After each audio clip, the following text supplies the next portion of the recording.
Welcome everyone. We are celebrating the first year of the Movement Health Foundation. And many times the first year is one of the main determinants in one's health and even one's character. And in this first year of life, we've seen a foundation with tremendous resilience, courage, and hope.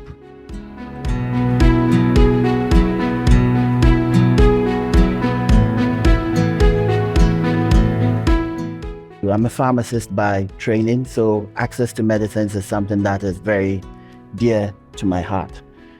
So for me, trying to solve an access to medicine problem at this type of level, which could mean a matter of life or death for someone who's in the hospital, for someone who needs something just to be able to get better, was very dear to me.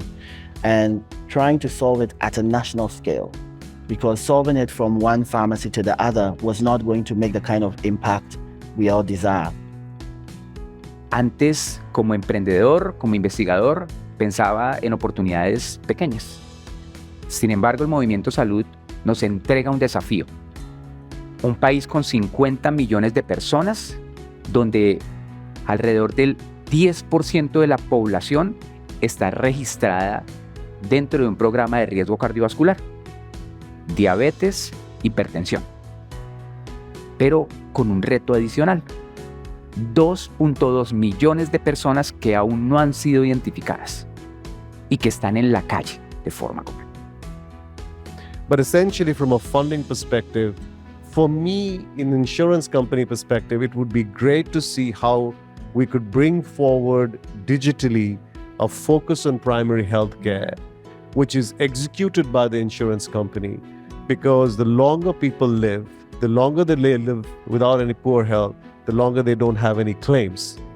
In terms of digital transformation of health, we should really not underestimate the magnitude of what we're talking about here. This is a really complex, global puzzle and a huge opportunity, but also a lot of challenges associated with it. I mean, healthcare if you think about it as a sector or an industry, it's a $10 trillion annual expenditure. So it's a tenth of the global economy, and it impacts everyone. Bueno, el paciente es el centro de todos nuestros procesos asistenciales, pero también es el centro de la gestión del riesgo.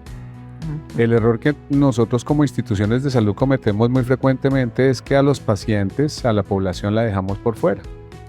Where does the patient encounter healthcare most frequently, particularly in the urban areas? And in Ghana, that's the pharmacy. They go down to the pharmacy to get a over-the-counter medicine. They go to the pharmacy, pop in to get a prescription.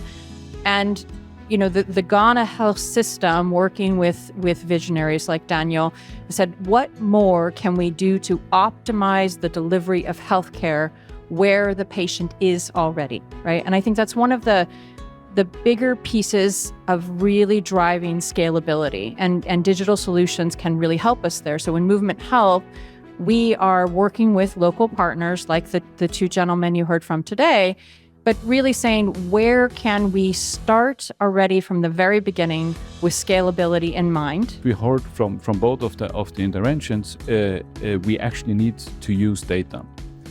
So the technology is not the challenge.